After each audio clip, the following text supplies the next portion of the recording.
ನಂದಿ ಬೆಟ್ಟವನ್ನು ಉಳಿಸಬೇಕು. ಕಾರಣ, ನಂದಿ ಬೆಟ್ಟ ಪರಿಸರ ತಾಣವೂ ಹೌದು, ಒಂದು ಆಧ್ಯಾತ್ಮಿಕ ತಾಣವೂ ಹೌದು. ಅಲ್ಲಿ 11ನೇ ಶತಮಾನದಲ್ಲೇ ತನ್ನ ಗುಡಿಯಲ್ಲಿ ನಂದಿ ಯೋಗನಂದೀಶ್ವರನ್ನ ಇಟ್ಕೊಂಡಿರುವಂಥ ಒಂದು ಅಪರೂಪದ ಬೆಟ್ಟ.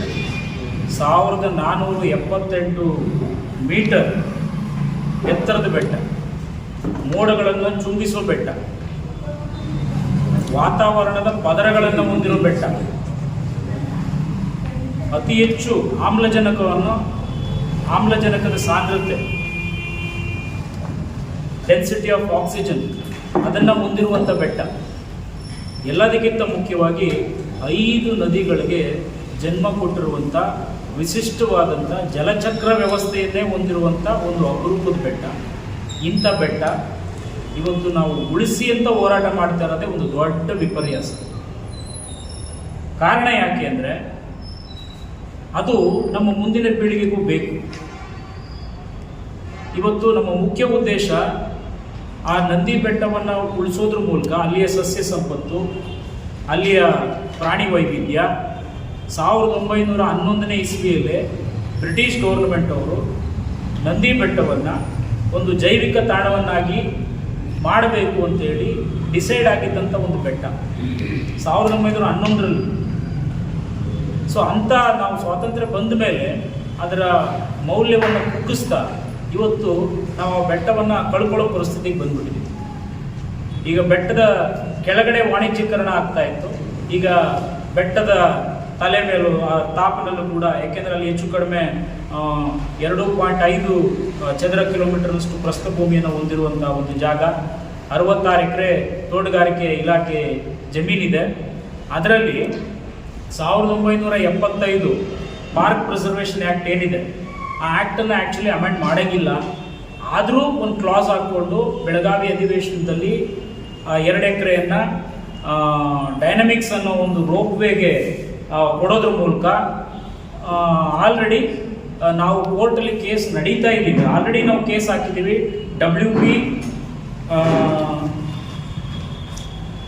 4478/2025 ಆಲ್ರೆಡಿ ಕೇಸು ನಾವು PL ದಾಖಲಾಗಿದ್ದಾಗ್ಯೂ ಕೂಡ ನಾವು 27ನೇ ತಾರೀಕು 2ನೇ ತಿಂಗಳಲ್ಲಿ ಕೋರ್ಟು ಸರ್ಕಾರಕ್ಕೆ ನೋಟಿಸನ್ನು ಕೊಟ್ಟಿದ್ದಾಗಿಯೂ ಕೂಡ 15ನೇ ತಾರೀಕು ಮಾರ್ಚು ತೋಟಗಾರಿಕೆ ಇಲಾಖೆಯಿಂದ 2 ಎಕರೆ ಜಮೀನನ್ನು ಪ್ರವಾಸೋದ್ಯಮ ತಗೊಂಡು, ಪ್ರವಾಸೋದ್ಯಮ ಆಲ್ರೆಡಿ ಡೈನಮಿಕ್ಸ್ ಕೂಡ ಹ್ಯಾಂಡ್ ಓವರ್ ಮಾಡಿದೆ. ಆಲ್ರೆಡಿ ತಮಗೆಲ್ಲ ಗೊತ್ತಿರಬೇಕು, ನಿನ್ನೆ ಮೊನ್ನೆ ಪಬ್ಲಿಕ್ ನೋಟಿಸ್ ಇಶ್ಯೂ ಆಗಿದೆ. ನಾವು ಅಲ್ಲಿ ಸರ್ವೆ ಮಾಡ್ತಾ ಇದ್ದೀವಿ. ಯಾರಾದರೂ ಅದು ಸರ್ವೆ ಕಿತ್ತಾಕಿದ್ರೆ ಅವ್ರ ಮೇಲೆ ಕ್ರಿಮಿನಲ್ ಕೇಸ್ ಫೈಲ್ ಮಾಡ್ತೀವಿ ಅಂತ. ಆದರೆ ಇದೆಲ್ಲ ಸಬ್ಜುಡೈಸ್ ಆಗ್ತಾ ಇದೆ. ಯಾಕೆಂದರೆ ಈಗ ಆಲ್ರೆಡಿ ನ್ಯಾಯಾಲಯ ಕಾರಣ ಕೇಳಿ ಉತ್ತರ ಕೊಡಿ ಅಂತ ಕೇಳಿದ್ದಾಗ ಈ ಪ್ರಕ್ರಿಯೆಗಳನ್ನ ಇವರು ಮುಂದುವರಿಸ್ತಾ ಇರೋದು ಎಷ್ಟು ಮಟ್ಟಕ್ಕೆ ಸರಿ? ಒಂದು. ಎರಡನೇ ವಿಚಾರ, ಈಗೇನು ಮೇಲೆ ಬೆಟ್ಟದ ಮೇಲೆ 2 ಎಕರೆ ಕೊಟ್ಟಿದ್ದಾರೆ, ಅದು ಚಕ್ಬಂದಿಯನ್ನು ಚೆಕ್ ಮಾಡಿದಾಗ ಅರ್ಕಾವತಿಯ ಉಗಮ ಸ್ಥಾನ ದಕ್ಷಿಣಕ್ಕೆ, ಪೂರ್ವ ಪಶ್ಚಿಮ ದಕ್ಷಿಣ ಅಂದಾಗ ದಕ್ಷಿಣ ಪಾಯಿಂಟ್ ಏನಿದೆ ಚಕ್ಬಂದಿಯಲ್ಲಿ ಅದು ಅರ್ಕಾವತಿಯ ಉಗಮ ಸ್ಥಾನ, ಅಂದರೆ ಬಫರ್ ಝೋನ್. ಉಗಮ ಸ್ಥಾನ ನಂತರ ಬಫರ್ ಝೋನ್. ಸೊ ಆ ಉಗಮ ಸ್ಥಾನದಲ್ಲೇ ಇವರು ಕೊಟ್ಬಿಟ್ಟು ಇನ್ನೊಂದು ಕಡೆ ಬೆಂಗಳೂರು ಜಲಮಂಡಳಿ ಅಧ್ಯಕ್ಷರ ನೇತೃತ್ವದಲ್ಲಿ ಒಂದು ಅರ್ಕಾವತಿಯ ಪುನಶ್ಚೇತನ ಕಾರ್ಯಕ್ರಮಕ್ಕೆ ಒಂದು ತಜ್ಞರ ಸಮಿತಿಯನ್ನು ಮಾಡ್ತಾ ಇದ್ದಾರೆ. ಇದು ಎಷ್ಟು ಮಟ್ಟಕ್ಕೆ ಸರಿ?